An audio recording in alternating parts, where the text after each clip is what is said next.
뭐 강도 높은 조사가 이어지면서 근데 김양은 박양이 얽히지 않도록 내가 하겠다라고 이제 보호하려고 했었던 것 같은데 중간에 좀 태도가 변하는 걸로 알려졌어요. 그렇죠. 재판이 시작되고 형벌이 눈앞에 보이기 시작하면 당연히 배신을 하게 되죠. 무섭고. 네, 이 사건에 있어서도요. 어떻게 해서든 박양을 보호하려는 자신과 달리 박양은 자신에게 모든 죄를 다 미루고 있다는 것을 수사 과정에서 김양이 알게 됩니다. 그래서 이 김양은 박양도 죄값을 받아야 한다면서 기존의 진술을 번복했습니다. 계약 연애를 시작하면서 박양이 관계의 주도권을 가졌고요. 살인도 박양이 자신에게 지시를 한 것이다 라고 자백을 하기 시작합니다. 김양의 주장에 박양은 계약 연애를 한 것은 맞지만 장난이었다. 진짜 연인은 아니다 라고 반박을 했고요. 본격적인 재판이 시작되니까 김양과 박양은 재판장에서 서로의 잘못을 지적하면서 고성이 오가기 시작을 합니다. 네. 결국 그렇게 됐네요. 결국 이 직접 살인을 한 김양은 모든 범죄 사실을 인정했지만 심신미약인 상태를 강조하면서 이건 우발적인 살인이다라고 끝까지 주장을 했습니다. 박양은요, 살인, 사체유기 혐의로 재판을 받았습니다. 그런데 김양의 살인이 가상세계에서 일어난 일인 줄 알았고 나는 범행에 절대 가담하지 않았다는 주장을 계속 이어갑니다. 그러면서 박양은 무려 12명의 초호화 변호인단을 꾸리기도 했습니다. 그 초호화 변호인단을 꾸리고 재판을 좀 빨리 끝내달라고 오히려 재판부를 변호사를 통해서 압박하기도 했습니다. 근데 재판을 왜 빨리 끝내려고 한 거예요? 거긴 이유가 있었습니다. 우리나라 이제 형사 처벌의 경우에요. 만 19세를 기준으로 19세 미만일 경우는 소년법이 적용이 되거든요. 소년법이 적용이 되면 그 사형 선고를 받을 수가 없어요. 그리고 무기징역형도 금지되어 있습니다. 그런데 이 소년법의 나이 적용은 범행을 저지를 당시가 아니고요. 재판을 받고 형량을 선고받을 당시의 나이를 따지거든요. 근데 그렇게 죄를 지었는데 그 집에서 초우와 변호인단을 꾸려서 벌을 안 받게 하려고 하는 그런 집안에서 자랐으니 정상적일 수가 없는 거네요. 법적인 계산만 지금 하고 있는 겁니다. 네. 자, 이렇게 김양과 박양의 치졸한 진실 공방이 계속되는 한편 1심에서 특정 범죄 가중 처벌 등에 관한 법률 위반, 그다음에 사체 손괴, 사체 유기 혐의로 재판을 받은 김양은 징역 20년 선고를 받았습니다. 예. 그리고 박양은 소년법을 적용받으려고 이렇게 정말 온갖 수단과 방법을 다 썼지만 소년의 미숙함을 들어서 범행을 이르렀다라고 보기에는 생명 경시 태도가 상당하다. 네. 그래서 무기징역을 선고받았습니다. 결국 박양도 살인죄가 인정이 된 거죠. 예.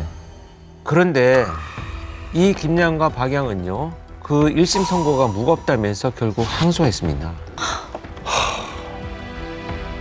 하나도 안 하네.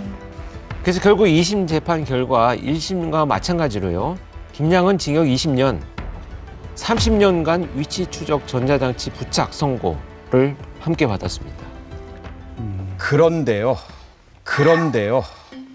박양에 대한 2심 결과는 제발. 박양이 이번 범행을 구체적으로 공모하였거나 범행을 지시했다고 인정하기에 증거가 부족하다라는 이유로 1심에서 적용된 살인죄가 제외된 것이었습니다.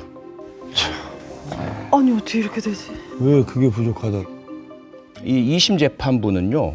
살인죄, 살인교사죄, 살인의 공범이 아니라요. 살인 방조범으로 인정합니다. 그래서 살인 방조죄가 적용이 되었습니다. 원래 1심에서 무기징역형이었잖아요. 네. 2심에서는 징역 13년형으로 감형받았습니다. 너무 많이 깎였다.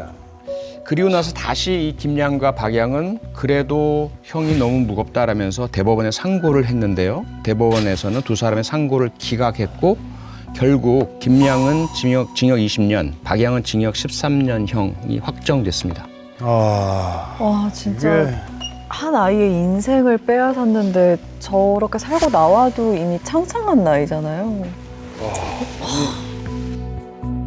와, 이거는 이게 해석의 차이인가요? 아니면 변호인단을 그렇게 꾸린 것도 영향이 있는 건가요? 당시에 제가 뭐 이런저런 공개적인 발표도 많이 하고 했는데요. 제가 했던 이야기는 이건 유전무죄, 무전유죄의 재판이다. 이 박양의 부모가 상당히 재력을 가진 집안이었고요. 그래서 이 12명의 초호화 변호인단을 구성한 것, 이것이 정관예우 없다 사법부가 이야기하지만 이게 증거 아니냐, 이게 정관예우가 아니면 뭐가 정관예우냐. 도대체 일반 사람 눈에도 다 보이는 살인 교사의 증거, 적어도 공범의 증거가 확연한데 이걸 증거가 없다라고 하고 단지 방조 혐의는 인정해 줄게라는 태도가, 이게 특히 피해 어린이의 유가족 입장에서는 억장이 무너지는 거죠. 그렇죠. 뭐 형이 무거워진다고 아이가 되살아나지는 않겠지만 그래도 그런 이 악마 같은 2명의 범죄자가 제대로 된 형량 처벌 받는 것을 보셔야 조금이라도 위로가 되실 텐데. 근데 진짜 좀 세게 좀 죄를 참혹한 어떤 범죄를 했을 때는 진짜 좀 세게 좀 했으면 좋겠어요. 저 아까 계속 머릿속에 떠나지 않는 생각이, 그 피해를 입은 그 학생이 살아있다면 지금 이제 19, 20 이렇게 될 나이인 거예요. 너무 그냥 마음이 너무 아픈 거죠. 그냥 그 어린 나이에 순수한 마음에 따랐던 그 순간 그 하나 때문에 생명을 잃고 너무나도 안타까운데, 그 아이의 목숨뿐 아니라 그 가족은 그냥 정말 평생 그 죽음보다 더한 고통에 살잖아요, 부모는. 근데 이런 재판 결과 나오면 그냥 2번 죽인다고 생각해요. 예. 그냥 너무 충격적인 거고, 그리고 아니 무기징역이 초호화 변호인단을 해서 13년을 줄인다는 거는 이거는 너무 충격인 것 같아요. 저는 정말. 박양 부모도 그렇게 돈을 써서 형량 줄이려고 하지 말고 그 전에 자녀 제대로 키우도록 노력을 했었어야죠. 말도 안 되는 거죠. 맞아요. 반성도 하지 못하게 하고 돈 써서 더 형량 줄이려고 하니까 이게 이 아이가 도움이 반성이 될까요, 이 되겠어요? 사람한테? 그렇죠. 전혀 반성하지 않고 피해자에 대해 미안함도 내비치지 않고. 나오면 더 막 살 수도 있어요. 우리 부모가 그렇게 해주니까 이런 참혹한 범죄를 저질러도 이 정도인데 이제 무서울 게 없는 범죄자가 될 수도 있잖아요. 이게 참 그 재판의 결과는 가해자, 피의자들에게 직접적으로 영향을 주는 거긴 합니다만은 그 결과가 또 국민들에게 주는 메시지가 있는 거거든요. 우선 피해자에 대한 생각들을 우리가 한 번씩 했으면 좋겠어요. 상상조차 우리 못 하잖아요. 우리 아이를 그렇게 잃는다면 과연 우리는. 많은 부모님들께서 견뎌내지 못하십니다. 본인에 대한 자책을 하시게 돼요. 왜 내가 그 순간 혼자 있게 놔뒀을까?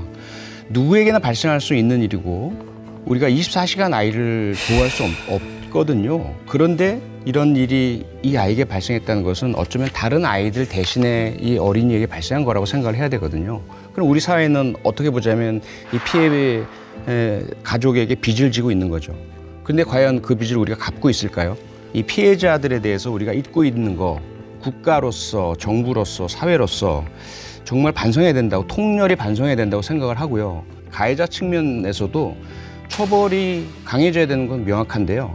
박양 부모처럼 돈만 많은 괴물 같은 부모들 혹은 다른 여러 가지 이유 때문에 아이들을 괴물처럼 키우는 가정들이 있을 때 조기에 그 아동학대 과정도 개입을 하고 가정폭력 과정도 개입을 하고 건전한 사회인으로 만들어줄 수 있을까? 다른 사람을 존중하고 배려하며 살아가도록 만들어줄 수 있을까? 이런 노력들을 지금 해야 되는 것이 오늘 이 사건을 보는 저는 의미라고 생각을 합니다. 네. 참 안타까운 사건입니다. 2번 다시 이런 비극이 반복되지 않길 바랍니다.